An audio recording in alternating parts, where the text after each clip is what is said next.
యోహాను సువార్త 4వ అధ్యాయము 21 నుంచి 23 వచ్చిన వరకు నేను చదువుతాను, మీరు బైబిల్ ఫాలో అవ్వండి.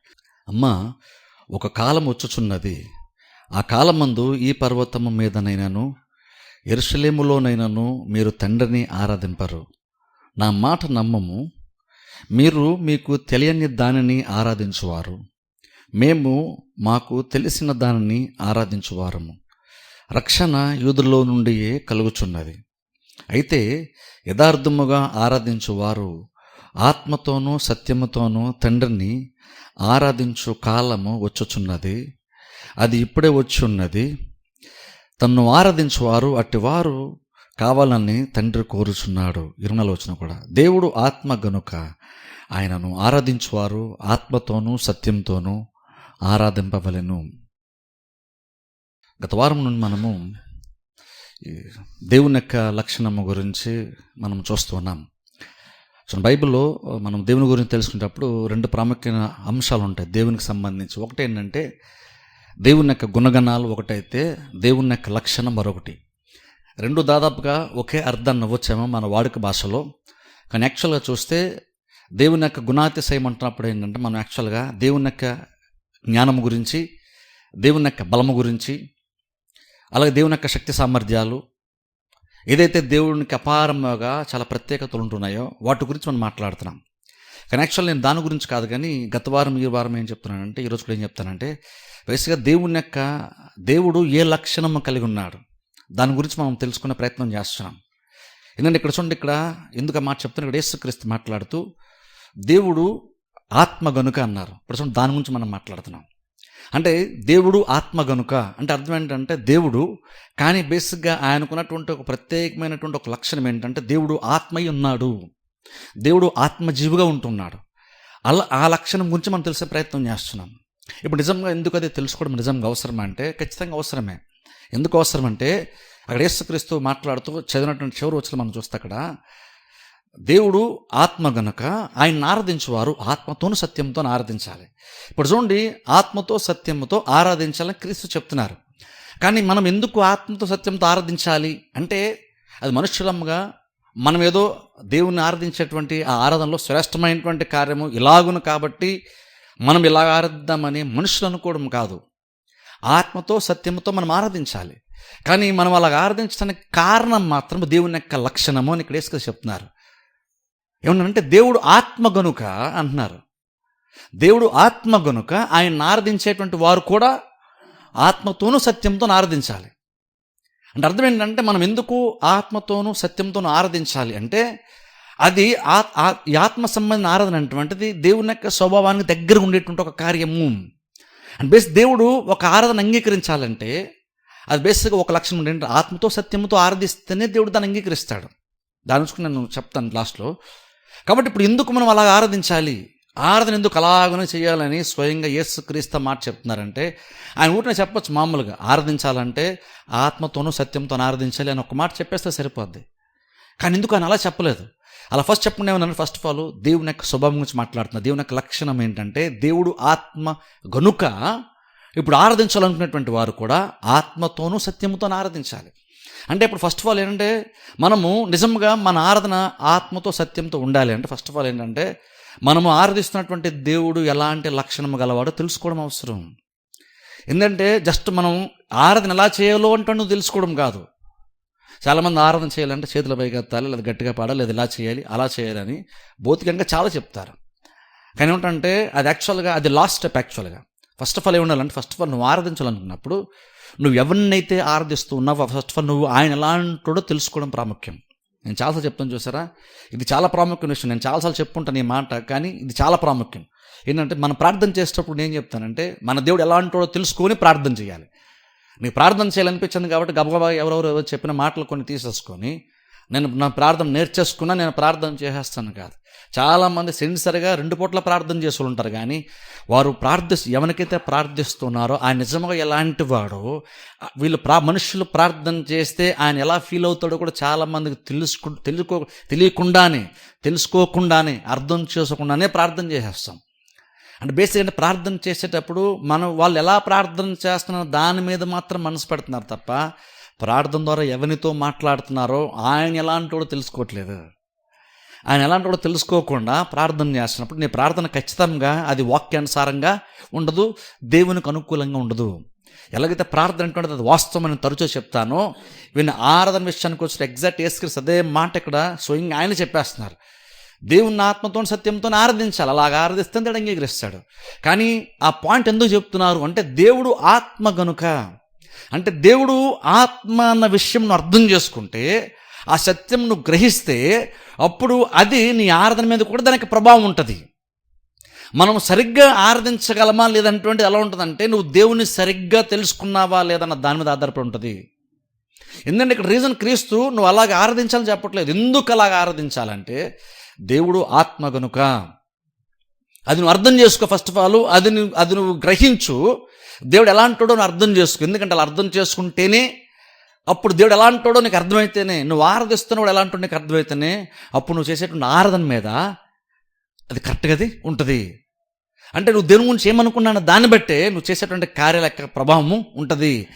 మనం చాలా సందర్భంలో కొన్ని సరిగ్గా చేయలేకపోతున్న అర్థం ఏంటంటే, మనం శ్రేష్టంగా చేయలేకపోతున్నాం లేదంటే వాక్యానుసారంగా చేయలేకపోతున్నామంటే బేసిక్గా అర్థం ఏంటంటే, ఫస్ట్ ఆఫ్ ఆల్ నువ్వు ఎలా చేయాలో తెలుసుకోవడం కాదు, ఫస్ట్ ఆఫ్ ఆల్ నువ్వు ఎవరికి చేస్తున్నావో నువ్వు తెలుసుకోవాలి. ఎవరికి చేస్తున్నావు మనం ఆ పని, దాన్ని బట్టే అప్పుడు నువ్వు అది తెలుసుకున్నప్పుడు అప్పుడు ఎలా చేయాలో ఆటోమేటిక్గా తెలుస్తుంది నీకు. అదే యేసుక్రీస్తు మాట్లాడుతూ అంటున్నారు. అక్కడ చూడండి, ఆరాధన గురించి కూడా మాట్లాడుతూ అక్కడ ఆరాధన గురించి మాట్లాడుతూ దేవుడు ఎలా అంటాడో చెప్పారు. అక్కడ అది ప్రాముఖ్యం. అక్కడ చూడండి, అక్కడ మీరేమో మీకు తెలియనటువంటి దాన్ని మీరు ఆరాధిస్తున్నారు, మాకు మేము తెలిసిన దాన్ని ఆరాధిస్తున్నాం. ఇప్పుడు చూడండి, ఆరాధన విషయానికి వచ్చేసరికి కూడా కొంతమంది తెలియకుండా కూడా ఆరాధిస్తారట. అంటే వాళ్ళు ఆరాధన చేస్తున్నారు కానీ అసలు తెలియకుండానే ఏదో చేస్తున్నారు ఆరాధన. కానీ ఇక్కడ యేసుక్రీస్తు అంటున్నారు, అమ్మ ఒక కాలం వస్తుంది, ఆ కాలం వచ్చినప్పుడు ఆరాధన అంటే ఎంత గొప్ప మార్పు వస్తుందంటే, అదేదో ఒక ప్లేస్కి ఒక విధానానికి పరిమితమైనటువంటి కాలం అది కాదు. ఒక టైం వస్తుంది, అది త్వరలో వచ్చేస్తుంది. అది వచ్చేసింది యాక్చువల్గా, ఎందుకంటే యేసుక్రీస్తు వచ్చేసరి కాబట్టి ఆయన త్వరలో సిలువ కార్యం చేసేస్తే నూతన నిబంధన కాలము స్టార్ట్ అయిపోద్ది. నూతన నిబంధన కాలము స్టార్ట్ అయిపోతే ఆటోమేటిక్గా చాలా విషయాలు, ఆత్మీయ విషయాల్లో చాలా గొప్ప మార్పు వచ్చేస్తుంది. ఆ గొప్ప మార్పులో ఒకటేంటంటే, ఈ ఆరాధనతో చాలా గొప్ప మార్పు చేకూర్చుకుంటుంది.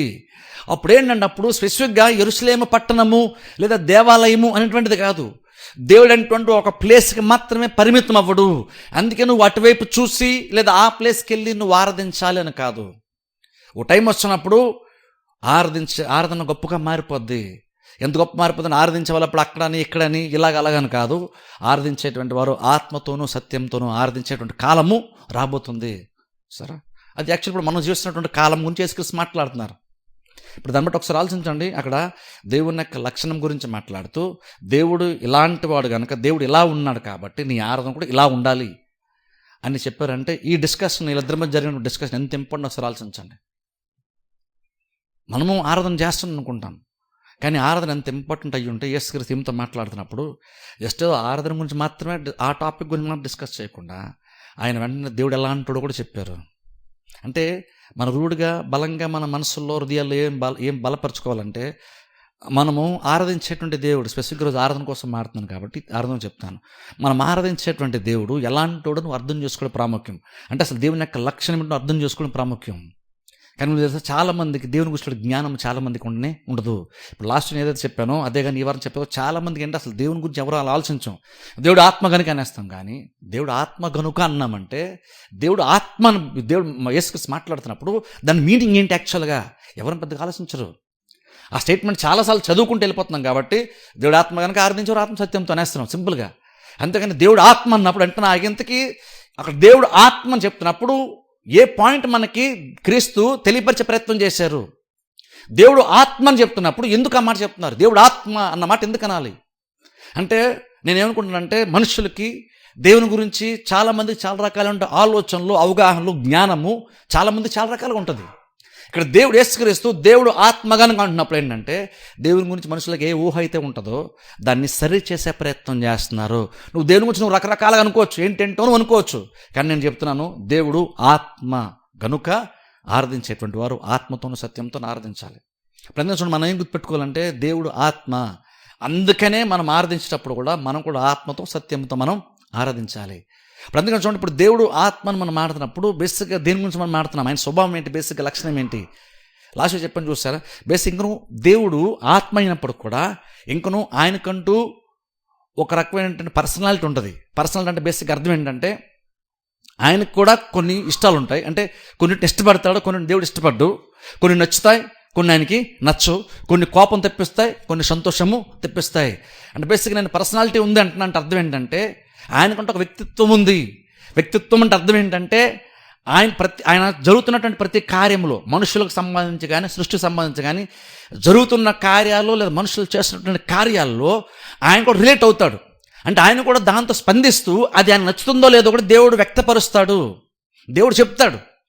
ఇప్పుడు అసలు మనుషులంగా బేసిక్గా మనం ఎప్పుడు కూడా ప్రతిసారి కూడా మనం అలాగనే జీవిస్తాం. బేసిక్గా దేవుడు కూడా ఎగ్జాక్ట్ అంతే. కాకపోతే దేవునికి శరీరం ఒక్కటే లేదంతే. కానీ చూడండి, ఇప్పుడు నేను ఉన్నాను అనుకోండి, నాకు కూడా కొన్ని నచ్చుతాయి, నాకు కొన్ని నచ్చవు. కొన్ని కార్యాలు ఇలా ఉంటే నాకు నచ్చుతాయి, కొన్ని కార్యాలు ఇలా ఉంటే నాకు నచ్చకపోవచ్చు.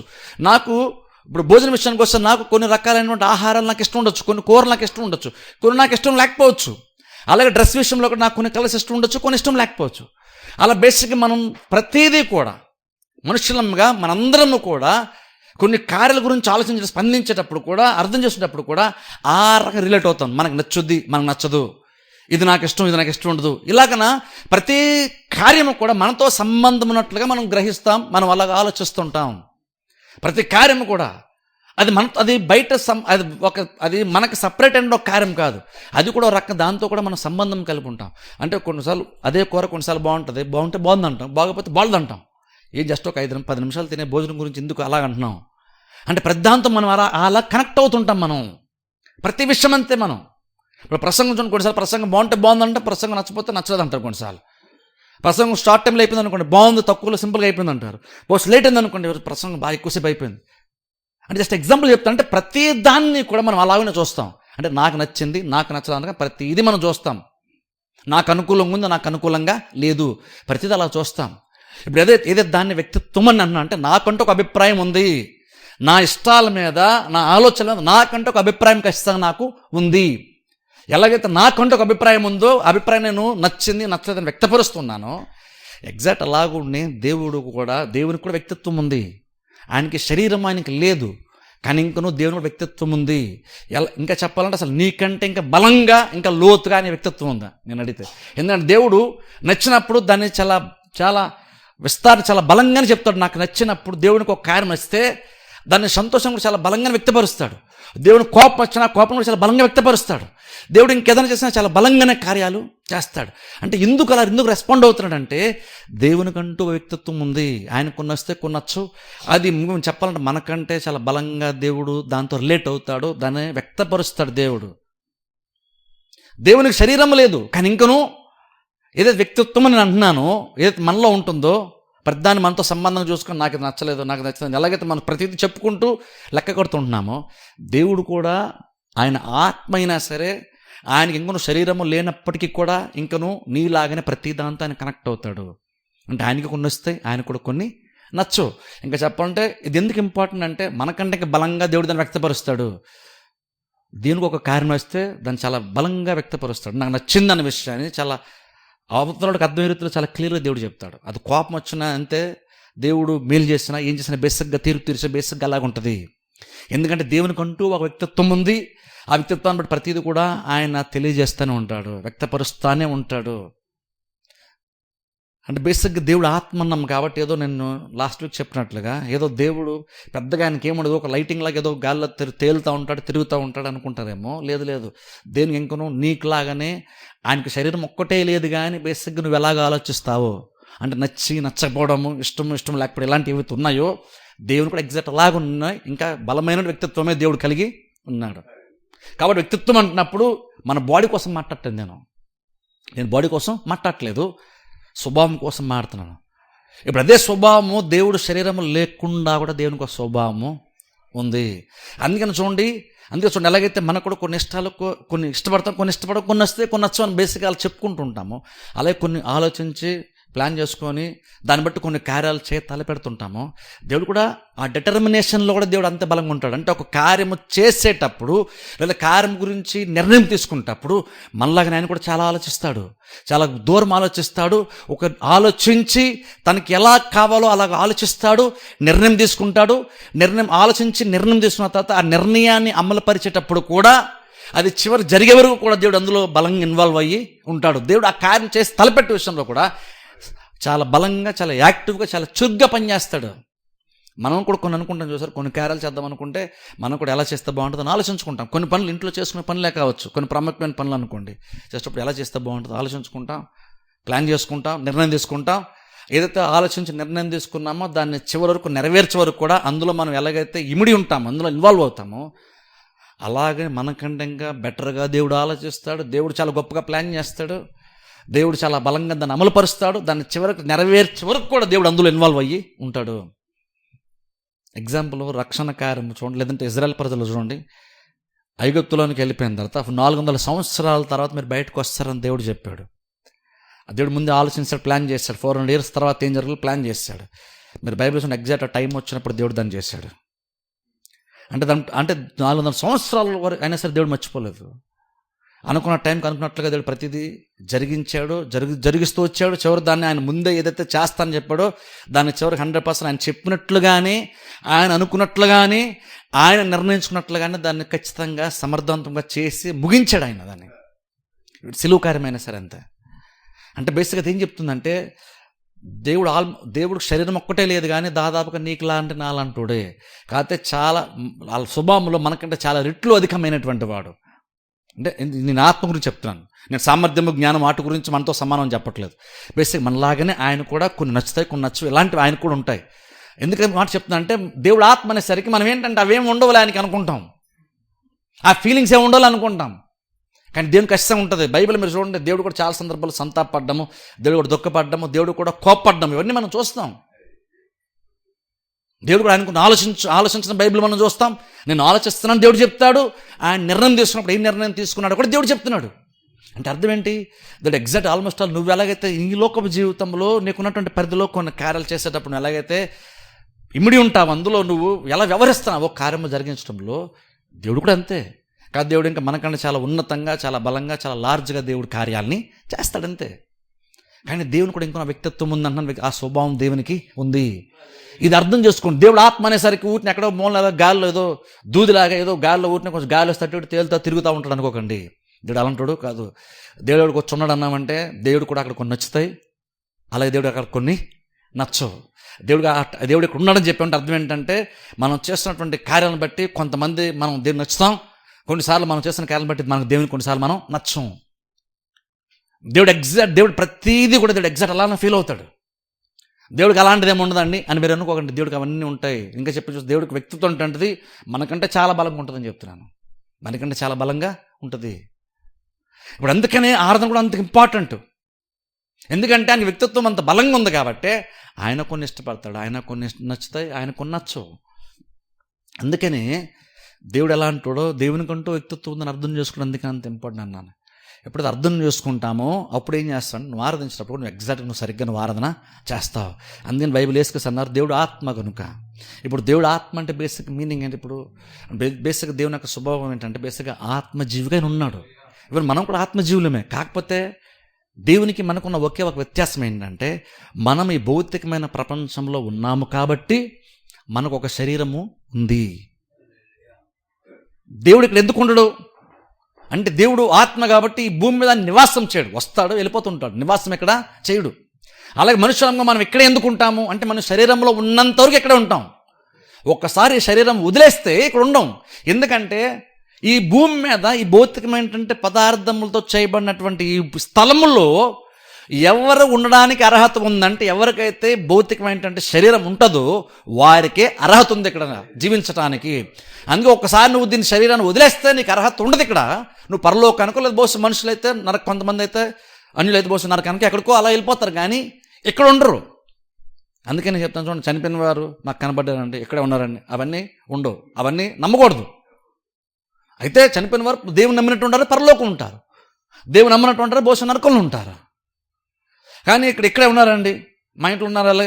ఎందుకంటే అలా అది వాస్తవము కాదు. ఎందుకంటే ఈ భూమి మీద ఎవరెవరు ఉంటారంటే, ఎవరికి ఉండే అర్హత ఉంది, ఎవరు మాత్రమే ఉండగలరంటే శరీరం ఉన్నవాడు ఇక్కడ ఉంటాడు, శరీరం లేనివాడు ఇక్కడ ఉండడు. అందుకనే క్రీస్తు కూడా ఈ భూమి మీదకి వస్తున్నప్పుడు శరీరాన్ని ధరించుకొని వచ్చారు. ఎందుకంటే శరీరం ధరించుకోకుండా ఇక్కడ రావడానికి అర్హత ఆయనకి యోగ్యత ఉండదు. ఇక్కడ ఉండాలంటే శరీరంతోనే ఉండాలి. ఇప్పుడు ఉండకూడదు అనుకుంటే శరీరం బయటకు వచ్చేస్తే ఇక్కడ ఉండవు ఆటోమేటిక్గా. బేసిక్గా ఎలాగైతే చూడండి చెప్తాను చూస్తారా, స్పేస్ చాలామంది మూన్ మీదకి వెళ్ళాలంటే స్పేస్ సూట్ అంటారు. అది చాలా కాస్ట్లీ, అది చాలా ఇదిగా ఉంటుంది. స్పేస్ సూట్ వేసుకుంటారు.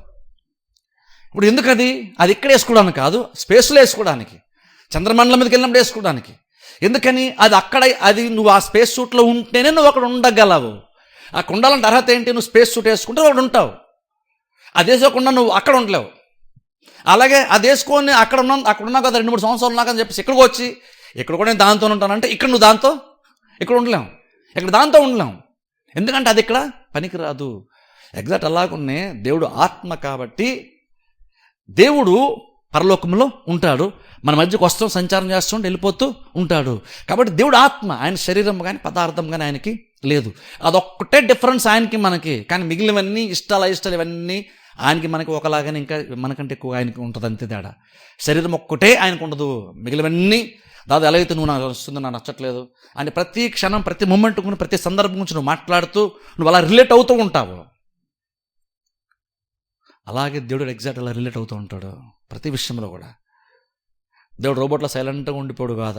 ఆయన కూడా కొన్ని కార్యాలు చలిస్తాడు. ఆయన కూడా అంటే ఆయన కూడా ఆటోమేటిక్గా రెస్పాండ్ అవుతాడు, రియాక్ట్ అవుతాడు. దేవుడు మంచిగానో చెడ్డగానో, సంతోషంగానో కోపంగానో బాధగానో దేవుడు అలా రియాక్ట్ అవుతాడు. ఎందుకంటే ఆయన కూడా వ్యక్తిత్వము ఉంది. సో అందుకనే దేవుడు ఇంకనూ ఆత్మ అయినా సరే ఆయన వేరేగా చిన్న ఏదో రౌండ్ బాల్ లాగా ఊహించుకోవద్దు. ఇంకనూ వ్యక్తిత్వం కలిగినటువంటి వాడే. శరీరం ఒక్కటి మాత్రమే లేదు, అదొక్కటే దేవునికి మనకి మధ్య డిఫరెన్స్. మనం ఇంకనూ ఆత్మజీవులమే. కాకపోతే ఈ ప్రపంచంలో దేవుడు పెట్టాడు కాబట్టి శరీరంలో ఉన్నాం. ఈ శరీరం వదిలేస్తే మనం కూడా ఆల్మోస్ట్ దేవుడిలాగానే ఆత్మగానే దేవుని దగ్గర ఉంటాం. అందుకే ఆత్మసిద్ధమే, శరీరం బలహీనం అన్నారు. మనలో 2 ఉన్నాయి. అలాగే నేను కనుక భూమి మీద ఉంటే, శరీరంలో ఉంటే మీకు ఉపయోగకరం అన్నాడు పౌలు. నేను కనుక ఇక్కడ ఉంటే మీకు లాభం, మీకు ప్రయోజనము, కాబట్టి నాకు ఉండాలనిపిస్తుంది. కానీ నాకు ఒక రకంగా చూస్తే నాకు వెళ్ళిపోవాలని కూడా అనిపిస్తుంది. వెళ్ళిపోతే ఎక్కడికి వెళ్ళిపోతాడు? ఈ బాడీతో పాటు వెళ్ళిపోతాడా?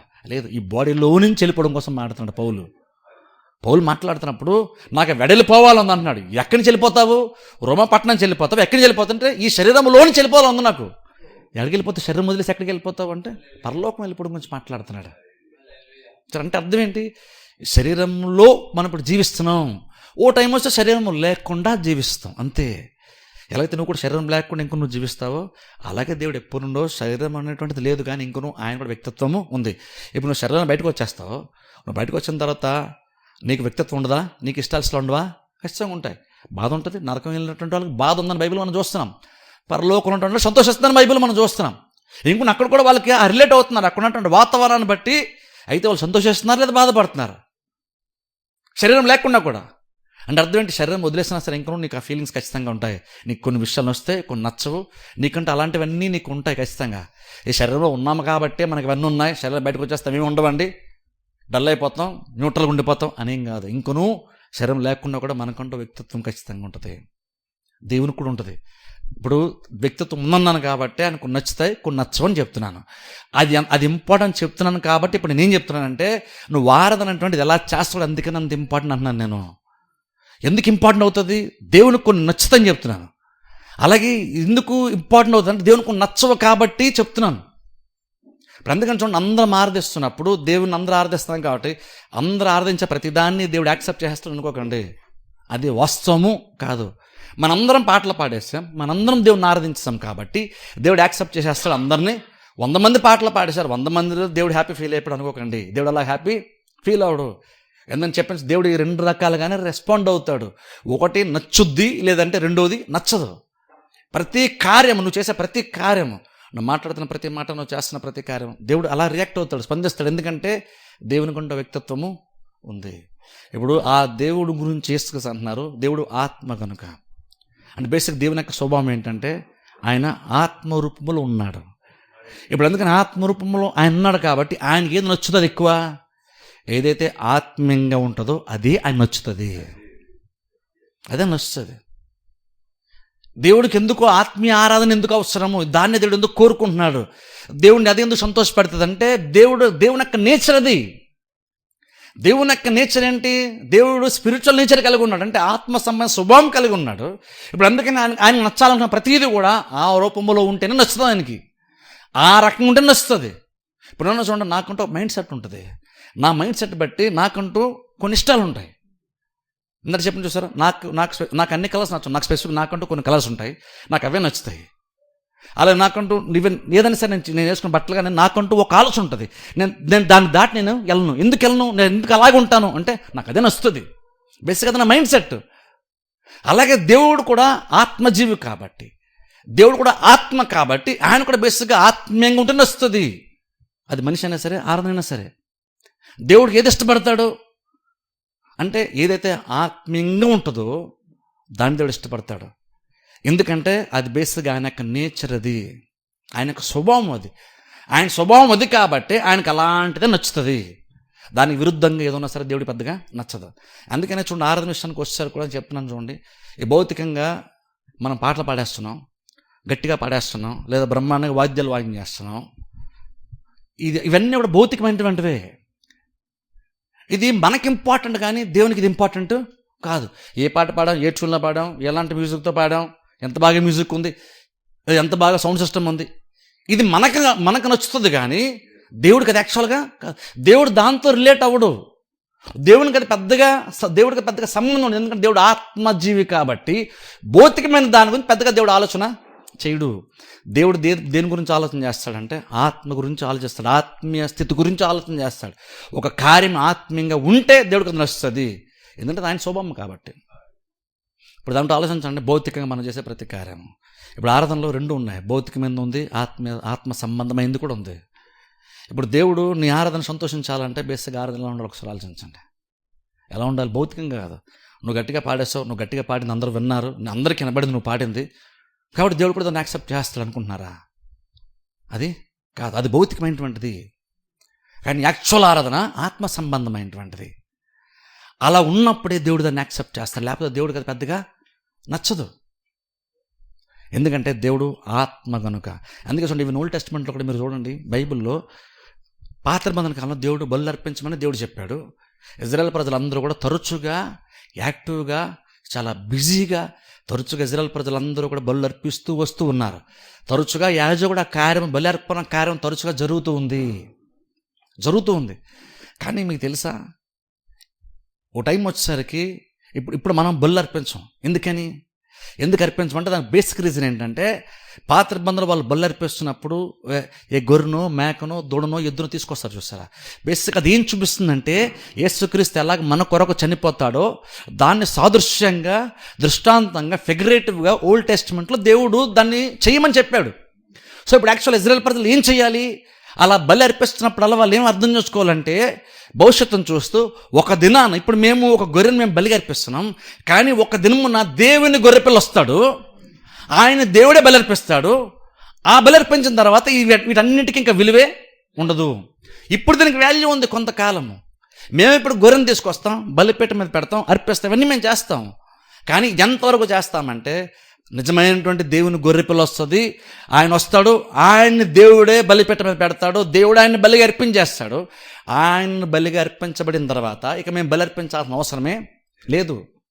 అంటే బేసిక్గా వాళ్ళు అక్కడ ఏం చేయాలి? అది చేస్తున్నప్పుడల్లా భవిష్యత్తులో దేవుని గొర్రె పిల్లని వాళ్ళు చూస్తూ ఈ పనిని చేయాలి. అంటే అక్కడ బేసిక్ బలి అర్పణలు ఏముంది? యాక్చువల్గా దేవుడే చెప్పాడు, మీ అర్పణ నిష్కలంకంగా ఉండాలని చెప్పాడు. అందులో ఎటువంటి కల్మషమ బలిలో ఉండకూడదని దేవుడు చెప్పాడు. అలాగని దేవుడు కేవలం భౌతికంగా దాన్ని మాత్రమే దేవుడు చూస్తున్నాడా? లేదు. అది పర్ఫెక్ట్గా ఉందో లేదో, బలి పర్ఫెక్ట్గా ఉందో లేదో కూడా చూడాలి వాళ్ళు. కానీ అలాగనే దేవుడు దాని కోసమేనా పర్ఫెక్ట్ అని చెప్తున్నాడు. దేవుడు దాన్నే చూస్తున్నాడు అంటే దేవుడు దాన్ని చూడలేదు, దాన్ని దాటి దేవుడు చూస్తున్నాడు. ఎందుకంటే దేవుడు ఆత్మజీవి కాబట్టి భౌతికమైన జంతువుని చూడలేదు. జంతువు ద్వారా, ఆ భౌతికమైన ఒక శరీరము ద్వారా వాళ్ళ ఆత్మీయ స్థితిని, వారి హృదయంలో ఏమనుకుంటున్నారో, వాళ్ళ ఆత్మ ఏమనుకుంటుందో దాని గురించి దేవుడు చూస్తున్నాడు, కానీ బలిని యాక్చువల్గా కాదు. కాకపోతే నువ్వు లోపల ఎలా ఉన్నావో నీ బలి కొంతవరకు చూపిస్తుంది. దేవుడు నువ్వు ఎంత వాల్యూ ఇచ్చావు, నువ్వెంత శ్రేష్టంగా అర్పించావన్న దాన్ని బట్టి నువ్వు దేవుణ్ణి ఎంత శ్రేష్టంగా ఎంచావన్నటువంటి తెలుస్తుంది. కాబట్టి వాళ్ళు కూడా మంచిదే తేవాలి, శ్రేష్టమైనదే దేవుని దగ్గర తేవాలి. ఇక్కడ ఒకసారి తెచ్చిన తర్వాత వాళ్ళు కూడా ఏం చూడాలి? దేవుని గొర్రె పిల్లని చూడాలి అందులో వాళ్ళు. కానీ వాళ్ళు ఎంతసేపు ఇప్పుడు చాలామంది క్రిస్టియన్స్ లాగా వాళ్ళు కూడా భౌతికమైన గొర్రెనే పట్టుకున్నారు. అందుకనే చూడండి, చివరికి దేవుని గొర్రె పిల్ల వచ్చినప్పుడు వాళ్ళు మిస్ అయ్యారు. ఎందుకు మిస్ అయ్యారంటే వాళ్ళు దీన్ని గట్టిగా పట్టుకున్నారు, కానీ వాళ్ళు ఆత్మస్థితిని గట్టిగా పెట్టు. అంటే దేవుడు ఎలాంటోడో, నిజంగా అసలు దేవుడు ఏం కోరుకుంటున్నాడో కూడా వాళ్ళు అర్థం చేసుకోలేదు. అందుకే మీకు తెలిసి ఈవెన్ ఓల్డ్ టెస్ట్మెంట్లో కూడా, బైబిల్లో స్వయంగా ఓల్డ్ టెస్ట్మెంట్లోనే బలులు అర్పించమని, పర్ఫెక్ట్గా అర్పించాలని చెప్పినటువంటి దేవుడే ఏమంటే తెలుసా, బలు అర్పించడం కంటే ఆజ్ఞకు లోబట్ట లేదా గైకుంట శ్రేష్టం అన్నాడు దేవుడు. ఓల్డ్ టెస్ట్మెంట్లో చెప్పాడు దేవుడు ఆ మాట. అర్పించమని చెప్పినటువంటి అదే దేవుడు దానికంటే మాట ఉన్న శ్రేష్టం అన్నాడు. అంటే అర్థం ఏంటి? ఇది వద్దు అని కదా అర్థం. నువ్వు ఎంతసేపు ఇదే చేస్తున్నావు కానీ నువ్వు అసలు నేనంటే ఇష్టపడతాను, నేనంటే నువ్వు అసలు ఆలోచించట్లేదు, నా మాట నువ్వు పట్టించుకోవట్లేదు. నేను గొర్రెపిల్లని తీసుకొచ్చాను, బలికి తీసుకొచ్చాను, దేవుడు దాన్ని అంగీకరించాలని అనుకుంటున్నావు. నువ్వు అంతవరకే చూసావు, నువ్వు భౌతికంగా చూసావు, నువ్వు ఆత్మీయంగా అక్కడ ఏమి పెద్దగా చూడలేదు. అందుకనే దేవుడు దాన్ని ద్వేషించాడు. వాళ్ళు దేవుడే తెమ్మన్నాడు, వాళ్ళు కూడా తెస్తున్నారు ఖచ్చితంగా. కానీ తెస్తున్న ప్రతిసారి వాళ్ళు ఎలాగైతే ఆలోచించాలో అలాగ వాళ్ళు ఆలోచించట్లేదు. అందుకని వాళ్ళు తెస్తున్నప్పుడు కూడా దేవుడు దాన్ని ఇష్టపడట్లేదు. దేవుడికి అది నచ్చట్లేదు. ఎంతగా నచ్చకపోతే తెమ్మని చెప్పినప్పుడు దేవుడు అంటున్నాడు, పాయింట్ వచ్చేసరికి అంటున్నాడు, ఎంతగా నచ్చకపోతే ఆ పాయింట్ల మాట అన్నాడు. ఆలోచించండి. బలి అర్పించడం కాదు, యాక్చువల్గా నా మాట వినడం శ్రేష్టం. తెమ్మని చెప్పినప్పుడు అదే దేవుడు నాకు దొద్దన్న మాట అన్నాడు. అంటే ఆలోచించండి, నేను ఎంతగా దాన్ని ఇష్టపడుతున్నాడో, చేయాల్సినటువంటి కార్యమును చేయాల్సిన రీతిలో చేయడానికి దేవుడు ఎంత ఇష్టపడతాడో ఆలోచించండి. నేను ఎందుకే చెప్పని చూసారా, నువ్వు నీ ఇష్టాన్ని వ్యక్తపరుస్తావు. నీకు ఇష్టం లేకపోతే కొన్ని ఆటోమేటిక్గా నువ్వు చుట్టూన్న వాళ్ళకి చెప్పేస్తున్నావు. నువ్వు ఖచ్చితంగా నువ్వు బలంగా చెప్పేస్తున్నావు, మొండిగా చెప్పేస్తున్నావు. నంటున్న మనుషులకు మనం ఎంత మొండిగా, అంత అడ్డంగా నిలబడిపోయి నాకు నచ్చింది చేస్తాను, నచ్చింది నువ్వు అనుకున్నప్పుడు ఒకసారి దేవుని అక్కడ ఆ దేవుడు కూడా అలాగే చేస్తే ఎంత బలంగా ఉంటుందో ఒకసారి ఆలోచించండి. మనుషులంగా మనమే నేను ఇదైతేనే చేస్తాను మనం అంటున్నాం. నువ్వు బేసిక్ ఎవరు కూడా నీ ఆలోచన మార్చలేరు, అంతగా నువ్వు బలంగా ఫిక్స్ అయిపోతున్నావు. నువ్వు ఇప్పుడు అంటాను, నువ్వెంత బలంగా నిలబడిపోతే, నీ ఇష్టం ఒకటి ఉంది, నీకు ఇష్టం లేదని నువ్వు నిలబడిపోతే, నేను అంటాను దేవుడి గురించి ఒకసారి ఆలోచించినప్పుడు, ఇప్పుడు దేవుడు కనుక ఒక నచ్చిపోతే దేవుడు ఎంత బలంగా నిలబడతాడు ఒకసారి ఆలోచించండి. అప్పుడు దేవుడు ఎంత బలంగా నిలబడతాడు, అదే నచ్చితే కూడా ఎంత అనుకూలంగా స్పందిస్తాడు కూడా ఆలోచించండి. అందుకే ఓల్డ్ టెస్ట్మెంట్ చాలా సందర్భంలో దేవుడు నాకు వద్దు, నేను తీసుకుని దేవుడు చెప్పేశాడు. తెమ్మని చెప్పినటువంటి దేవుడు, సరిగ్గా తేకపోతే కోపడినటువంటి దేవుడే, నువ్వు సరిగ్గా తీసుకొచ్చినా సరే దేవుడు ఇంకా ఇష్టపడలేదు. ఎందుకంటే వాళ్ళు ప్రతిదీ భౌతికంగానే చూశారు కానీ ఆత్మీయంగా చూడలేదు. భౌతికంగా మాత్రం ఎందుకు చూశారంటే వాళ్ళు నిజంగా దేవుని సరిగ్గా వాళ్ళు అర్థం చేసుకోలేదు. ఇవి న్యూ టెస్ట్మెంట్లో కూడా ఇప్పుడు మనం బలులు తేము సత్యాన్ని బట్టి, వాస్తవాన్ని బట్టి. కానీ ఇంకా ఇప్పటికీ మనం స్తుతి ఆరాధన దేవుడు అంగీకరించి అర్పణ అంటాం మనం. కానీ ఇంకను ఇక్కడ కూడా మనం వాళ్ళలాగానే ఇంకొన భౌతికంగానే చూస్తాం. ఎంతసేపు చెప్పులు కొట్టడం, గట్టిగా కేకలేయడం, గట్టిగా పాడడం, లేదా గెంతులేయడం, దీన్ని చూస్తున్నాం. దీన్ని చూసి చాలామంది కూడా ఈ చెప్పేవాళ్ళు కూడా సంఘం కావాలి చాలామంది బలమైన ఆరాధన, శక్తివంతమైన ఆరాధన అంటాం. బేసిక్గా దీన్ని చూసి అన్నాం శక్తివంతమైన ఆరాధన అని. 10 మంది పడిపోవడమో, 10 మంది ఏడడమో, 10 మంది గెంతులేయడమో, 10 మంది గుంటలు బాదుకుంటా శక్తివంతమైన ఆరాధన అంటున్నావు. నువ్వు చూసిన దాన్ని బట్టి నువ్వు జడ్జిమెంట్ వేస్తున్నావు, ఇది బలమైన ఆరాధన అని. కానీ ఆరాధన యాక్చువల్ అసలు అది ఆరాధన కాదు. ఈ బయటికి కనిపించే ప్రతిదీ కూడా ఏంటంటే జస్ట్ ఊరిని ఏంటంటే అది ఒక స్క్రీన్, అది డిస్ప్లే లాంటిదే. కానీ అసలు ఇదంతా లోపల జరుగుతుంది. దేవుడు దాన్ని చూస్తున్నాడు. ఇప్పుడు అది చాలా ఇంపార్టెంట్ తెలుసా. అలా ఇప్పుడు నేను చేతులు ఎత్తాల్సిన అవసరం లేదని చెప్తున్నానా? పాటలు పాడాల్సిన అవసరం లేదండి, గట్టిగా పాడాల్సిన అవసరం లేదని నేను చెప్తున్నానా? నేను అది కూడా చెప్పట్లేదు. నేను చెప్తున్నానంటే ఫస్ట్ ఆఫ్ ఆల్ నువ్వు బయటది మాత్రమే చూస్తున్నావు, దేవుడు యాక్చువల్గా లోపలదే చూస్తున్నాడు. చాలామంది బయటికి చాలా బలంగా కొన్ని చేయొచ్చు, కానీ లోపల యాక్చువల్గా సున్నా, ఏమీ ఉండదు లోపల. కానీ ఇంకో వైపు నుంచి చెప్పాలంటే లోపల కనుక చాలా బలంగా ఉంటే అది బయటకు ఆటోమేటిక్గా కనబడుతుంది. నా హృదయం కనుక గట్టిగా పాడితే నా నోరు గట్టిగా పాడుతుంది. కానీ నోరు గట్టిగా పాడితే మాత్రం నా హృదయం గట్టిగా పాడుతుందని ఏమీ లేదు. కానీ నా హృదయం కనుక గట్టిగా పాడుతుంటే ఆటోమేటిక్ నా నోరు కూడా గట్టిగా పాడుతుంది. నా హృదయం దేవుని వైపు చూస్తే అప్పుడు నా చేతులు దేవుని వైపు చాస్తుంది ఆటోమేటిక్. నా శరీరంలో నేను చేసే ప్రతీదీ కూడా నా హృదయం చెప్తున్నటువంటి దాన్ని నేను చేస్తున్నాను. అలా చేస్తే నిజమైన ఆరాధన అది. కానీ ఈ రోజుల్లో మనందరం ఏంటంటే భౌతికంగా మాత్రమే చాలామంది చూస్తున్నారు ఆరాధన అంటుండేది. అందుకనే నువ్వు ఆ రకంగా దేవుడు ఆత్మను అర్థం చేసుకోవట్లేదు కాబట్టి, నీ ఆరాధన నువ్వు ఆత్మీయంగా దేవునికి ఇవ్వట్లేదు కాబట్టి ఆరాధన వల్ల నీకు పెద్దగా ఎటువంటి బెనిఫిట్ నీకు లేదు. నీకు బేసిక్ ఎటువంటి తృప్తి నీకు లేదు, నీకు సాటిస్ఫాక్షన్ లేదు. నీకు నిజంగా ఆరాధనలో నీకు తెలియకుండా ఒక రకమైన ఒక మంచి ఫీలింగ్, జస్ట్ అది ఫీలింగ్ అంటే జస్ట్ ఫీలింగ్ అని కాదు, ఒక రకమైన ఒక మంచి స్థితి, ఆత్మస్థితి ఎక్స్పీరియన్స్ మనం చేయలేకపోతున్నాం. కారణం ఏంటంటే చాలామంది ఊరిన పాటలు పాడతారు, నేను కళ్ళు మూసుకోమంటే కళ్ళు మూసుకుంటున్నారు, బహుశా చప్పట్లు కొట్టమంటే చప్పట్లు కొడుతున్నారు. బయటదంతా నేను చూడగలుగుతాను, మీరు చేస్తున్నారు లేదో, లేదా బయటదంతా మీతో నేను చేయించగలను. కానీ మీతో అసలు లోపలది ఎవరు మీతో చేయించలేరు. అందుకే నేను ఏంటంటే ఆరాధన అందరికీ చెప్పలు కొట్టండి గట్టిగా అని చెప్పను. ఎందుకంటే నేను చెప్పానంటే బయట కొట్టేస్తావు, కానీ ఇది కొడుతుందా? హృదయం నేను కుట్టించగలనా? హృదయంలో ఆత్మ నేను చేయించగలనా? నేను చేయించలేను, అది నేను చేయించలేను. కానీ యజమాని ఆరాధన అసలు ఇదే. నువ్వు బయట చేసేదానికంటే దేవుడు దీన్ని చూస్తాడు. హృదయం ఎలా ఉంది, హృదయంలో నిజంగా దేవుని మీద నీకు ఎంత ఎప్రిషియేషన్ ఉంది, నువ్వు దేవుని అంత మెచ్చుకుంటున్నావు, దేవుడు అంటే నీకు ఎంత ఇష్టం ఉంది, నువ్వు దేవునికి ఎంత వాల్యూ ఇస్తున్నావు, దేవునికి ఎంత వాల్యుబుల్గా నువ్వు ట్రీట్ చేస్తున్నావు, చూస్తున్నావు. నీ లైఫ్లో దేవుడు ఎంత బాగా ఆక్యుపై చేశాడు, దేవుడు నీ లైఫ్లో నేను ఎంత డామినేట్ చేస్తున్నాడు, ఇవన్నీ కూడా ఆత్మ సంబంధమైనటువంటివి. దీన్ని బట్టి నీ ఆరాధన ఆటోమేటిక్గా బయటకు వస్తుంది. అందుకనే క్రీస్తు మాట్లాడుతూ అంటున్నారు, దేవుడు ఆత్మ కాబట్టి ఆరాధించేవారు ఆత్మతోనూ సత్యంతోనూ ఆరాధించాలి. అందుకని చూడండి, ఈ బయట విషయాలు అసలు పట్టించుకోవద్దు. అందుకని చూడండి, బేసిక్ బైబిల్ ఒక్క మాట చూద్దాం. చూడండి, కీర్తనల గ్రంథము 51:17 వచనం నేను చదువుతాను. చూడండి, కీర్తనల గ్రంథము 51 అధ్యాయము 16 వచనం చదువుతాను. చూడండి, లేదంటే ఈ కీర్తన గ్రంథం 51:16 నుంచి, నీవు బలిని కోరువాడవు కావు, కోరినడల్లా నేను అర్పించదును, దహన బలి నీకు ఇష్టమైనది కాదు. ఏది ఇష్టం అంటే చూడండి అంటున్నాడు, విరిగిన మనస్సే దేవునికి ఇష్టమైన బలులు, విరిగిన నలిగిన హృదయమును నీవు అలక్ష్యము చేయవు. చూసారా, అక్కడ చూడండి, దావీదుకి అర్థమైపోయింది విషయము. ఓల్డ్ టెస్ట్మెంట్లోనే దావీదుకు తెలిసిపోయింది నిజంగా దావీదు చాలా మంచిగా దేవుని ఆరాధిస్తాడు. అలాంటి దావీదు ఓల్డ్ టెస్ట్మెంట్లోనే అందరూ బలు అర్పిస్తున్న టైంలోనే, బలులకి చాలా వాల్యూ ఉన్నటువంటి టైంలో నేను చెప్తాను తెలుసా, దేవునితో చూసి అంటున్నాడు, బలులు తెమ్మని చెప్పినాడు. దేవునితో అంటున్నాడు, దేవా నాకు అర్థమైన విషయం ఏంటంటే, నీ మనస్సును బట్టి నాకు తెలిసిన విషయం ఏంటంటే, నువ్వు అసలు నిజంగా అయితే నువ్వు బలు అసలు కోరట్లేదు. నువ్వు తెమ్మన్నావా అంటే తెమ్మన్నావు, నువ్వు దృష్టి ఉంచుతావా, చెక్ చేస్తావా, అది ఎలా తెచ్చారో చెక్ చేస్తావు, కానీ అసలు నిజంగా చూసుకుంటే అసలు విషయానికి వచ్చేసరికి నువ్వు దాన్ని కోరట్లేదు, నువ్వు హృదయాన్ని కోరుతున్నావు. విరిగిన మనస్సు అంటే బేసిక్ అర్థం ఏంటి? విరిగిన మనస్సు అంటే అర్థం ఏంటంటే, కొంచెం బలి అర్పించినప్పుడు ఏం చేస్తాం, దాన్ని కట్ చేస్తాం, దాన్ని ఏ పీస్ కాపీసు తెస్తాం. బేసిక్ దాన్ని కూడా మనం ఎముకలు విరగొడుతున్నాం, దాన్ని కూడా మనం ఏం చేస్తున్నాం, విరగొడుతున్నాం.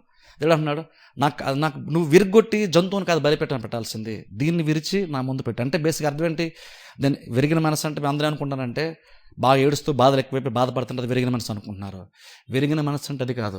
నీ హృదయం ఎంత సున్నితంగా ఉండాలంటే, నువ్వు దేవుని దగ్గరికి వచ్చినప్పుడు నీ మనసు పగిలిపోవాలి ఈజీగా. నీ హృదయం అంత సెన్సిటివ్గా, ఎంత సున్నితంగా, ఆత్మీయ విషయాల పట్ల ఎంత సెన్సిటివ్గా ఉండాలంటే, నువ్వు దేవుని దగ్గరికి వచ్చాక పెట్టగానే ఒక గాజు వెజల్ జారు పగిలిపోయినట్టు అంత సింపుల్ పగిలిపోయేంతలాగా ఉండాలి. అంటే బేసిక్ దానికి ఆపోజిట్ అర్థం ఏంటి అంటే, దేవుని దగ్గరికి వచ్చా నువ్వు కఠినంగా ఉండకూడదని అర్థం.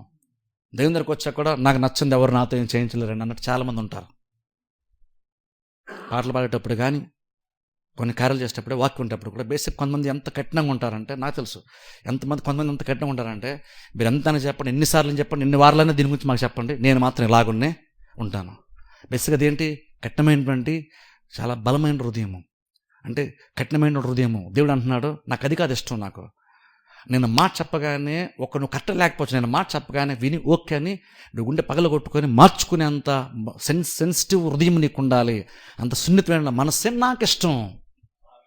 బళ్ళు ఎంతమంది అని తెస్తారు, ఏమన్నా డబ్బులుంటే డబ్బులు ఎక్కువ ఉంటే 10 తెస్తాం, ఇంకా ఎక్కువ ఉంటే 20 తెస్తావు, నువ్వు తక్కువ ఉంటే కూడా తెస్తావు నువ్వు బదే.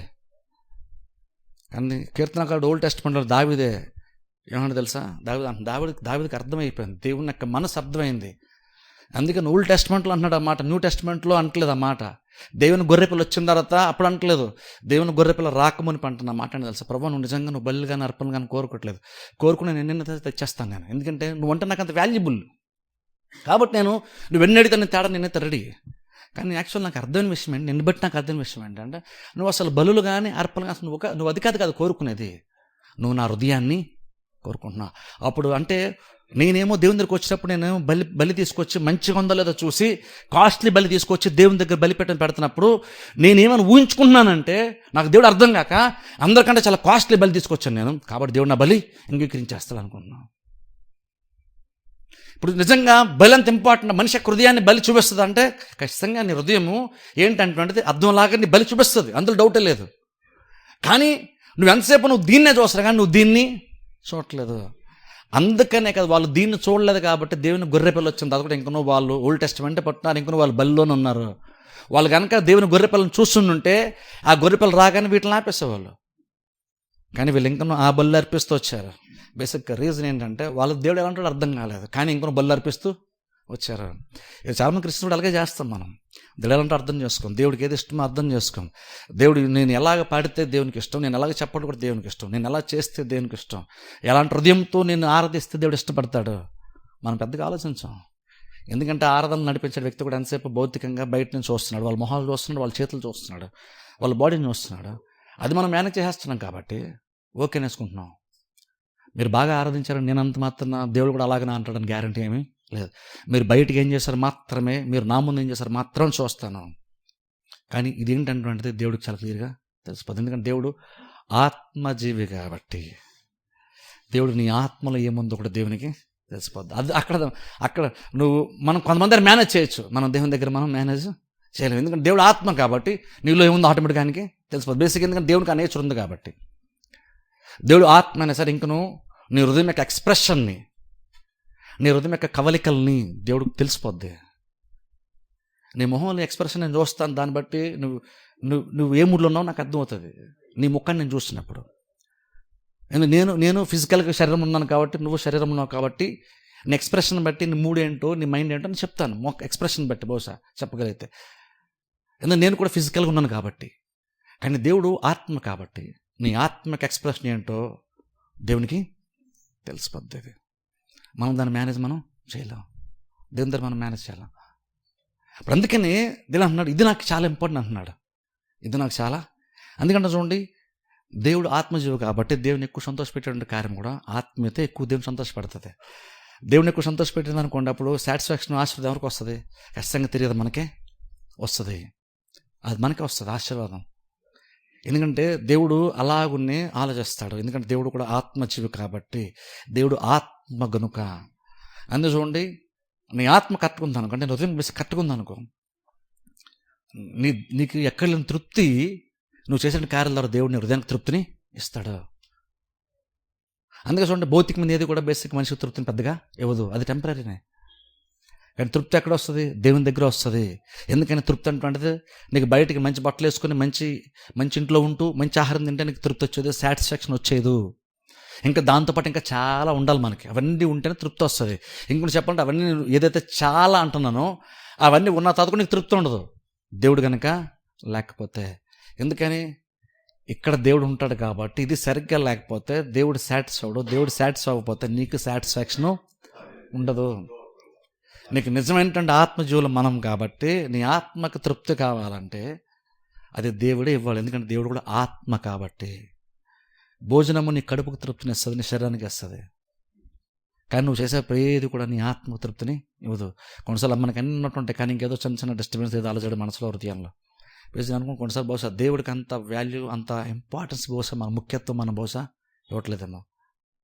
ఎందుకంటే దేవుడు అదే కోరుతున్నాడట, నలిగిన హృదయం నలిగిన మనస్సే దేవుడు కోరుకుంటున్నాడా.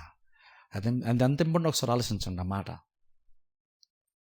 అంటే అలాంటి హృదయంతో నువ్వు దేవుని దగ్గరకు వచ్చినప్పుడు ఒకటి దేవుడు ఎవరో ఒకటి దేవుడు చెప్పగానే, ఈవెన్ బేసిక్గా నా ద్వారా ఒక దేవుడు చెప్పాడు అనుకుంది ఏదన్నా, లేదా ఇలా చేయండి లేదాగా వెంటనే మార్చగలిగే మనస్సు నీకుంటే నీ హృదయం ఎలాంటిదంటే విరిగిన నలిగిన హృదయము. అంటే నువ్వు ఈజీగా దాన్ని ఎలా కన్నాలు మోల్డ్ చేస్తున్నావు, బెండ్ చేస్తున్నావు, విరగొట్టుకుంటున్నావు, మోల్డ్ అవుతుంది. మీకు తెలుసా దేవుడు అది ఇష్టపడతాడంట. అంటే బేసిక్గా ఈ రోజుల్లో ఏంటంటే చాలామంది అంటే స్ట్రాంగ్ పర్సనాలిటీ చాలా హీరోయిజం అంటారు ఈ రోజుల్లో. ఇప్పుడు యూట్యూబ్లోకి మీరు చూడండి, స్ట్రాంగ్గా ఉండాలంట, స్ట్రాంగ్ పర్సనాలిటీ ఉండాలంట. నువ్వు బలంగా ఉండాలి, నువ్వు గట్టిగా ఉండాలి, ఎవరు చెప్తే నువ్వు మారద్దు, నువ్వు స్ట్రాంగ్ ఉంటేనే నీకు అన్ని అనుకూలంగా ఉంటాయి, నువ్వు చాలా సాధిస్తావు. ఇవన్నీ యూట్యూబ్లో చాలామంది చెప్తున్నారు ఇవన్నీ. కానీ మీకు తెలుసా అవన్నీ బైబిల్ వ్యతిరేకంగా తెలుసా? నువ్వు బైబిల్ దృక్పథంతో చూడకపోతే అవన్నీ నువ్వు ఫాలో అవుతావు, అవన్నీ నేను అనుకుంటావు, నువ్వు దాన్నే ఫాలో అవుతావు. నేను చెప్తా, ఈరోజు చాలామంది అవి ఫాలో అయ్యి వారు మైండ్లు పాడు చేసుకుంటున్నారు చాలామంది. తెలుసా? చాలా స్ట్రాంగ్ పర్సన్ అనుకుంటున్నారు.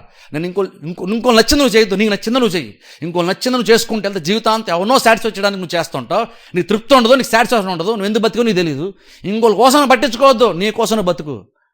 యూట్యూబ్లో ఎన్ని ఉన్నా తెలుసు అలాంటి వీడియోలు. చాలామంది క్రిస్టియన్స్ ఈ ఫాలో అవుతారు. నేను ఎలా చెప్పగలను చాలామంది ఫాలో అవుతారని వాళ్ళ బిహేవియర్ బట్టి నాకు తెలిసిపోతుంది. వాళ్ళని స్ట్రాంగ్ ఎందుకుంటారు అంటే బేసిక్గా మోటివేట్ చేసే కార్యం మీద. ఎందుకంటే బైబిల్ నేనప్పుడు అలా చెప్పలేదు. నీకు నచ్చపోయినా ఇంకోళ్ళు చెప్పింది నువ్వు చెయ్యి అంటాను నేనైతే. నీకు నచ్చపోయినా నువ్వు మాటని అంటాను నేను. బైబిల్ అది చెప్తుంది. నేను రాబోతున్న వారాలు కూడా అదే చెప్తాను, సండేస్ కూడా. కానీ ప్రపంచం చెప్తుంది తెలుసా? ప్రపంచం అది చెప్పదు. నీకు నచ్చిందే నువ్వు చదువు, నీకు ఇంజనీరింగ్ చేయాలంటే ఇంజనీరింగే చెయ్యు, నీకు డిగ్రీ చేయాలంటే డిగ్రీ చెయ్యు, నీకు నచ్చిన జాబే నువ్వు చెయ్యు, వాళ్ళు చేయమన్నది నువ్వు చేయొద్దు, వాళ్ళు పెళ్లి చేసుకో నువ్వు పెళ్లి చేసుకోవద్దు, నీకు నచ్చిందే నువ్వు చేసుకో. ఇది ఎంతసేపు ఏంటంటే సెల్ఫ్ సెంటర్డ్ అయిపోతుంది. ఎంతసేపు అంటే నాకు అన్నామో ఇల్లులో వెళ్ళిపోతున్నాం. అందుకని ప్రపంచం అంత అల్లకొల్లంగా అందుకే ఉంది ఈ రోజుల్లోనే.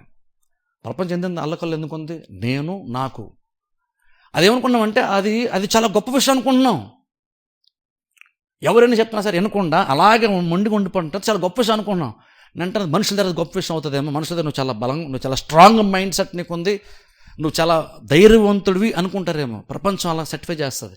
కానీ నువ్వు దేవుడి దగ్గరికి వెళ్తే అది పనికిరాదు తెలుసా. నువ్వెంత కఠినంగా ఉంటావో దేవుడు నేను అంత ద్వేషిస్తాడు, దేవుడు నేను అంత దూరంగా ఉంటాడు. దేవుడు ఇష్టపడతాడు. దావీదు చెప్తున్నాడు, విరిగిన మనస్సు దేవుడి దగ్గర రాగానే వెంటనే మా అభిప్రాయాన్ని మార్చుకొని, నాకు ఒకటి నచ్చింది కానీ ఓకే దేవుడు ఇలా చేయమని లేదా పలానా ఇలా చేయమని, ఓకే నేను చేస్తానులే, నా నచ్చిపోయి నేను చేస్తాను. అదేంటి, నీకంటూ ఒక ఆలోచన ఉంది కానీ ఇప్పుడు నువ్వు దాన్ని మార్చుకొని నీ ఆలోచన పాల్గొట్టుకొని వేరే దాన్ని నువ్వు చేస్తావు. అది విరిగిన మనస్సు, అది దేవునికి ఇష్టం. అలాగా దేవుడి దగ్గరకు వచ్చిన దేవుడు ఏం కోరుతాడంటే అలాగే ఈజీగా దేవుడు చెప్పిన మోల్డ్ చేసుకోగలిగా, అంత ఈజీగా వినగానే వెంటనే మార్చుకోగలిగే సందర్భం రాగానే వెంటనే మార్పు చేసుకోగలిగేటువంటి హృదయము దేవునికి ఇష్టమైనటువంటిది. అందులోంచి ఆరాధన రావాలి, అది దేవుడు యాక్సెప్ట్ చేస్తాడు. అంటే దాన్ని బట్టి ఆలోచించండి ఒకసారి. జస్ట్ భౌతికంగా మనం చేసే ప్రతిదీ కూడా పెద్ద ఇష్యూనే కాదు. నువ్వు ఎలా చేస్తున్నది పెద్ద ఇష్యూ కాదు. మనం ఎంత భౌతికంగానే చూస్తున్నాం కానీ భౌతికమైన ఇష్యూ కాదు. అందుకంటే చూడండి, దేవుడు ఆత్మనాను కాబట్టి అంటున్నాను. అందుకే బేసిక్గా మనం ఆరాధించడానికి వస్తువులు, బొమ్మలు, ఇలాంటి విగ్రహాలు పెట్టుకోము. అంటే సిలువు కూడా పెట్టము. యాక్చువల్ నేనైతే చెప్తున్నాను ఎందుకు పెట్టము. ఎందుకు పెట్టమని చెప్తున్నాను చూడండి. ఎందుకు పెట్టమంటే దేవుని యొక్క గొప్పతనాన్ని, దేవుని యొక్క పరాక్రమ, దేవుని యొక్క పరిశుద్ధతని, దేవుని యొక్క ప్రత్యేకతని, దేవుని యొక్క మహిమను నువ్వు ఏ వస్తువులో కూడా నువ్వు చూడలేవు.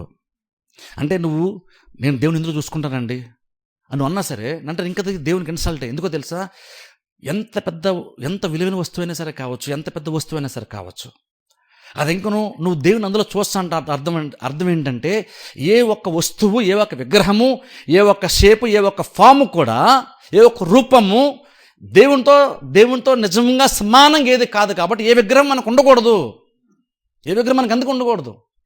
ఎందుకని నువ్వు దేవుని అందులో చూసుకుంటాను నువ్వు అనొచ్చు, కానీ ఇంక నువ్వు దేవునికి ఇన్సల్టే తెలుసా. ఎందుకంటే దేవుడు ఎంత గొప్పవాడంటే, ఒక నిజంగా అనుకుందాం దేవుడికి ఒక బాడీ ఉండి, దేవుడు నిజంగా ఒక మంచి శిల్పాన్ని కరెక్ట్గా చెక్కగలిగేటువంటి ఎవడో గొప్ప ప్రావీణ్యత గలవాడిని తెచ్చాడు అనుకుందాం. దేవుడు ఇంకనూ శరీరంలో ఉన్నాడు అనుకుందాం. దేవుడిని అలాగే శరీరంతో చూశాడు అనుకుందాం. ఒక శిల్పకారుడు చూశాడు, ఎగ్జాక్ట్గా అలాగనే చెక్కాడు అని నువ్వు అనుకున్నా సరే ఇంకనూ అది దేవునికి ఇన్సల్టే. మీకు తెలుసా, ఇంకొన ఇన్సల్టే. ఎందుకో తెలుసా, నువ్వు అలా చెక్కావు, షేప్లో, ఫామ్లో చెక్కావు, కానీ నువ్వు దేవునికి ఉన్న మహిమంతటిని విగ్రహంలో చూపించగలవా? చూపించలేవు. ఆయన స్థాయిని తగ్గించేది ఏది కూడా దేవుడు ఇష్టపడ్డు. ఆయన స్థాయిని తగ్గించి ఇది దేవుడు అని చూపించే దాన్ని దేన్ని దేవుడు ఇష్టపడ్డు తెలుసా. అందుకనే చూడండి, నువ్వు దానికి దేవుని కోసం అని అనొచ్చు, నేను యేసుక్రీస్తు నామములో అని అనొచ్చు. యేసుక్రీస్తు నామం ట్యాగ్ చేస్తావు కూడా దేవుడు దాన్ని యాక్సెప్ట్ చేస్తాడు అనుకుంటున్నారా? దేవుడు అలా చేయడు. మీకు తెలుసా, ఓల్డ్ టెస్ట్మెంట్ ఇజ్రాయెల్ ప్రజలు అరణ్యంలోంచి బయటకు వస్తున్నప్పుడు, అరణ్యాతలు ఉన్నప్పుడు మోషే పైకి వెళ్ళిపోయాడు. ఆయన ఏమయ్యాడు ఏంటో మాకు తెలియదు, ఎప్పుడు వస్తాడో మాకు తెలియదు అన్నప్పుడు వాళ్ళందరూ కలిసి ఉన్న మాట అనుకొని అహరోను చెప్పి ఒక విగ్రహం తయారు చేశారు. విగ్రహం ఏదో దూడని చేశారు వాళ్ళు. కానీ మీకు తెలుసా, వాళ్ళు దూడని చేసినా సరే నేను ఐగుప్తులో నుండి బయట తీసుకొచ్చిన యెహోవా ఇదే అన్నాడు తెలుసా అహరోను. అంటే ఇజ్రాయెల్ ప్రజలు పెద్దలు అన్నారు, నిన్ను అక్కడ వాళ్ళు దూడని వాళ్ళు దేవుడిగా చేయలేదు, దూడలో వాళ్ళు యెహోవాను చూశారు. అందుకే అన్నారు, నిన్ను ఐగుప్తులో నుండి బయట తీసుకొచ్చాను యెహోవా ఇది అన్నారు. ఇది నిన్ను బయట తీసుకొచ్చింది అనలేదు, నిన్ను బయట తీసుకొచ్చాను యెహోవాయే ఇది అన్నారు వాళ్ళు. అంటే బేసిక్గా వాళ్ళు ఏం చూశారు, దూడలో దేవుణ్ణే చూశారు. ఎందుకంటే ఆ దేవునికి యెహోవానే పేరు పెట్టారు వాళ్ళు, వేరే ఏ పేరు పెట్టలేదు. వాళ్ళు యెహోవానే పేరు పెట్టారు. పైగా ఏమంటున్నారు, ఐగుప్తులో బయట తీసుకొచ్చాను యెహోవా ఇదే అన్నారు. యెహోవా తీసుకొచ్చాడా? యెహోవా తెచ్చాడు. అందుకేనంటే మేము ఈ విగ్రహంలో యెహోవాని చూసుకుంటున్నామండి. మేము ఇందులో దేవుణ్ణి చూస్తున్నాం, మేము యెహోవాని పేరు మేము పెట్టాం. పైగా అందులో బయట తీసుకొచ్చింది కూడా ఈ యెహోవాయే అని మేము ఈ షేప్లో చూసుకుంటాం ఆయన్ని అన్నారు. దేవుడు ఒప్పుకున్నాడు? వాళ్ళని ఒప్పుకోలేదు. ఎందుకని, నువ్వు యెహోవానే పేరు ఎగ్జాక్ట్గా పెట్టినా సరే ఆయన మహిమను అందులో చూడగలుగుతావా? ఆ విగ్రహము లేదంటే ఆ రూపం అటువంటిది దేవుని యొక్క మహిమ ఉన్నదన్నట్లు చూపించగలదా? చూపించగలిగి అంత గొప్పది ఏదన్నా ప్రపంచంలో ఉందా?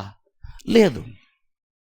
అందుకనే దేవుడు ఒక ఫోటోలో కానీ ఒక షేప్లో కానీ ఒక ఫామ్లో కానీ ఉండడానికి నువ్వు దేవుని అందులో చూసుకోవడానికి దేవుడైతే ఇష్టపడ్డు.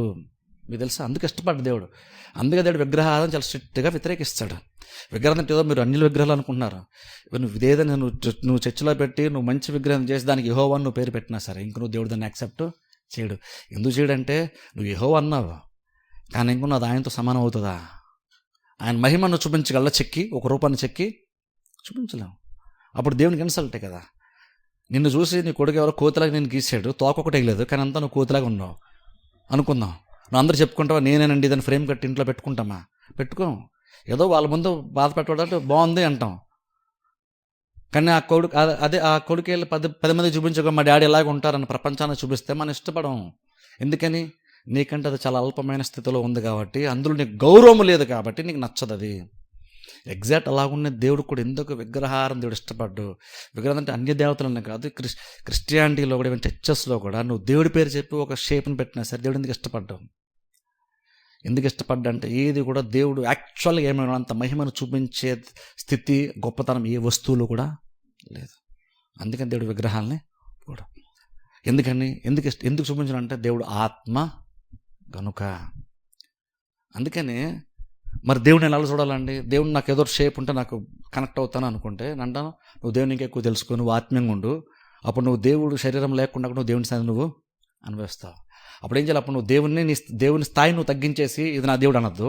నీ స్థాయిని పెంచుకొని నువ్వు ఆత్మలో ఉన్న దేవుని చూడగలిగే స్థితిలో నువ్వు వెళ్ళాలి. అది పాయింట్ అక్కడ. అది మనం చెప్పాలి. నేను ఇందులో దేవుని చూసుకుంటాను అంటే అప్పుడు ఏమనాలంటే నీ స్థాయిని పెంచుకో అనాలి. వాక్య జ్ఞానంతో నీ స్థాయిని పెంచుకో, నీ ఆత్మీయతను పెంచుకో. అప్పుడు దేవుడు ఆత్మ అయినటువంటి దేవుడు నీకు రిలేట్ అవుతాడు, నీకు అర్థం అవుతాడు, ఆయన సన్నిధిని నువ్వు అనుభవిస్తావు. నువ్వు అప్పుడు అలా నువ్వు దేవుణ్ణి ఊహించుకోవచ్చు, అలా నువ్వు జీవించవచ్చు అని చెప్పొచ్చు అప్పుడు. అంతేగాని మనకు అర్థం కావాలి కాబట్టి అని చెప్పేసి నీ అల్పమైన స్థితిలో నీ దేవుణ్ణి తేకూడదు. మన స్థాయిని పెంచుకోవాలి. ఎందుకంటే దేవుడు ఆత్మ కనుక. అందుకని చూడండి, అందుకని ఇప్పుడు చూడండి ఇన్ని విషయాలు చెప్పిన తర్వాత ఇప్పుడు దేవుడు ఆత్మ అన్నప్పుడు అది ఎంత ఇంపార్టెంట్ ఒకసారి ఆలోచించండి. 2 వారాలు చెప్పిన తర్వాత ఇప్పుడు ఒకసారి ఆలోచించండి. నిజంగా దేవుడు ఆత్మ అంటే మీనింగ్ ఏంటంటే ఎంత ఉంది మీనింగ్ అందులో. ఊనే దేవుడు ఆత్మ అంటే అందుకని ఆరాధించేవాళ్ళు ఆత్మసత్యం ఆరాధించాలి, పదాన్ని ఆరాధించేద్దాం. అది కదా ఎంత ఉంది అందులో విషయం. దేవుడు ఆత్మ ఉన్నప్పుడు అందులో ఎంత విషయం ఉంది. దేవుడు అలాగనే కనెక్ట్ అవుతాడు. ఎందుకంటే వచ్చి మనం చర్చకు ఆరాధిస్తున్నాను. అప్పుడు అంటాను నెక్స్ట్ టైం నుంచి నెక్స్ట్ సండే నుంచి ఆరాధించేటప్పుడు ఇది గుర్తుపెట్టుకోండి. ఎందుకంటే దీనివల్ల మనకు చాలా బెనిఫిట్స్ ఉంటాయి. సరిగ్గా ఆరాధించడం చాలా బెనిఫిట్స్ ఉంటాయి.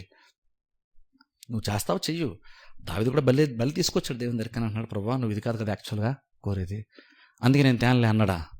దావీదు ఇంకొన ఆ మాట రాసిన తర్వాత కూడా ఇంకొన చాలాసార్లు దేవుడు బలి అర్పించాడు దావీదు. అంటే ఏంటంటే ఒకటి చేస్తున్నాడు, కానీ ఇంకొను దేవుడు ఏది ఇష్టపడతాడు ఏది చూస్తాడో చెప్తున్నాడు. నేను చేతులెత్తుతాను, నేను చెప్పులు కొడతాను, నేను గట్టిగా పాడతాను, నేను వాయిద్యాలు వాయిస్తాను, కానీ ఇష్యూ కూడా ఏంటంటే నేను చేస్తాను కూడా దేవుడు యాక్సెప్ట్ చేస్తాడని కాదు. ఇవన్నీ చేస్తాం, ఇవన్నీ దేవుడు చేస్తాడు, కానీ మనసులో ఎక్కడో నీకేముండాలంటే నిజంగా దేవుడు ఇది కాదు కోరుకునేది నీకు అర్థం అవ్వాలి. అది కాదన్న కాబట్టి దాన్ని చేయడం మానేమని కాదు. ఎందుకంటే దేవుడు దావీదు మాట అంతా కూడా బల్లర్పించాడు దావీదు దేవునికి. కాబట్టి ఇదే ఇంపార్టెంట్ అంటే అది మానేయమని కాదు అర్థం. అది చేస్తూ అసలైంది ఏదో నువ్వు దాని మీద నువ్వు మనస్సు పెట్టాలి. అలాగా దేవుని ఆరాధించేవారు ఆత్మతోనూ సత్యంతోనూ ఆరాధించాలి. ఇది ఎంత గొప్ప విషయం అంటే దేవుడు ఆత్మ అంటువంటిది ఎంత గొప్ప యోగ్యత అంటే నువ్వు ఎక్కడున్నా సరే నువ్వు ఆరాధించాలనుకుంటే నువ్వు ఆత్మీయంగా ఉంటే దేవునితో నువ్వు కనెక్ట్ అవ్వచ్చు. దేవుడు ఏదో ఒక ప్లేస్ పరిమితమైనటువంటి వాడు కాదు, ఒక చోట పరిమితమైనటువంటి వాడు కాదు. అందుకని మనం కూడా నేను చెప్తాను, మనం పాటలు పాడినా బెస్ట్గా పాడడం నేను ఇష్టపడతాను. వాయిద్యాలు వాయించేటప్పుడు కానీ ఏదన్నా మన సామర్థ్యాన్ని మించి చేయడం నేను ఇష్టపడతాను. యాక్చువల్గా మన సామర్థ్యాన్ని పెంచుకోవడం ఇష్టపడతాను నేను. కానీ గుర్తుపెట్టుకోవాలి అవన్నీ చేస్తాను కాబట్టి దేవుడు యాక్సెప్ట్ చేస్తాడని కాదు. ఈ 2 వాయిద్యాలు ఇంకో 2-3 వాయిద్యాలు మనం తీసుకొచ్చి చర్చలో వాయించేస్తున్నా దేవుడు యాక్సెప్ట్ చేస్తాడని అయితే కాదు. అవన్నీ చేసుకోవచ్చు మంచిదే, కానీ అవన్నీ చేస్తూ ఉన్నప్పుడు కూడా వాటికి ఇంపార్టెన్స్ ఇస్తూ కూడా మనసులో ఏం గుర్తుపెట్టుకోవాలంటే దేవుడు నిజంగా అది కాదు కోరుకునేది. నేను కీబోర్డ్ కొడితే పాటలు పాడితే దేవుడు దాన్ని యాక్సెప్ట్ చేస్తాను కాదు. నేను నిజంగా నోరితే నేను పాడడం కాదు, నేను వాద్యాలు వాయించడం కాదు ఇంపార్టెంట్. దేవునికి ఇది ఇంపార్టెంట్. ఆరాధన అంటే ఆత్మీయ దేవుని దగ్గరికి వెళ్తుంది. ఎందుకంటే దేవుడు ఆత్మ. ఇది చేస్తున్నప్పుడల్లా అది గుర్తుపెట్టుకొని చేయాలి. ఎందుకంటే దేవుడు నిజంగా కోరుకునేది అదే. ఎందుకంటే దేవుడు ఆత్మ కాబట్టి. ప్రార్థన చేస్తున్న అందరూ తల వంచి కళ్ళు మూసుకోండి. ప్రార్థన చేస్తున్నాం. మమ్మల్ని మిక్కిలిగా ప్రేమిస్తున్న మా తండ్రి మీకు వందనాలు, స్తోత్రాలు ప్రభువా. రాత్రికాల సన్మరిచిన మాటలను బట్టి ప్రభువా మీకు వందనాలు. వాక్యం ప్రతి పెట్టిన దీవించండి, ఆస్వాదించండి ప్రభు. విరిగిన మనస్సే ప్రభా, నువ్వు నలిగిన మనస్సే నువ్వు కోరుకుంటున్నావు ప్రభా. ఈ దినమన్న వాక్యం విన్నాం తండ్రి. ఈ వాక్యాన్ని బట్టి ప్రభా మా హృదయాన్ని తండ్రి మేము కూడా నలగొట్టుకొని ప్రభా ఆలోచన దాన్ని మార్చుకొని ప్రభా విరగొట్టుకుని ప్రభా బలిపీఠం మీద పెట్టి మీకు ఇష్టమైన రీతిలో ప్రభా మేము మా హృదయాన్ని అర్పించడానికి, మా హృదయాన్ని మార్చుకోవడానికి మాకు సహాయం చేయండి. అటు ఆత్మీయ స్థితి ప్రభా ప్రతి వారికి మీరు దయచేయండి. ప్రభా ఇద్దరు మన వాక్యం ఉన్నటువంటి ఏ ఒక్క వ్యక్తి హృదయంలో ప్రభా కఠినత్వం లేకుండా ప్రభా సున్నితమైనటువంటి హృదయము, సున్నితమైన ఆత్మను ప్రతి వారికి కూడా మీరు దయచేయమని ప్రార్థిస్తున్నాను. మీరు ఇచ్చిన మాటలను బట్టి ప్రభా మీకు వందనాలు. మేము ఆరాధిస్తున్నప్పుడల్లా ప్రభా, మేము మీ కొరకు కొన్ని కార్యాలు చేస్తున్నప్పుడల్లా మీరు ఏమై ఉన్నారో అర్థం చేసుకుని దాన్ని బట్టి మేము కార్యాలు ప్రభా చేయడానికి మాకు సహాయం చేయండి. అటు ఆత్మీయ జ్ఞానాన్ని, అటు ఆత్మ నడిపింపని ప్రభా మాకు దయచేయమని ప్రార్థిస్తున్నాం. వచ్చిన ప్రతి బిడ్డని ప్రభా మీరు దీవించి ఆశీర్వదించండి. సమస్యలు వారిని విడిపించి ప్రభా నూతనమైన కార్యాలు ప్రభా జరిగించండి. బిడ్డల్ని మీరు ఆదుకోనండి, స్వస్థపరచండి, బాగు చేయండి ప్రభా. విషాదతోనే మీరు నడిపించి కార్యాలు జరిగించమని ప్రార్థిస్తున్నాం. వెళ్ళుచుండగా మార్గమంతలో మీరు తోడుగా ఉండమని యేసుక్రీస్తు నామమున ప్రార్థిస్తున్న మా పరమ తండ్రి, ఆమేన్, ఆమేన్.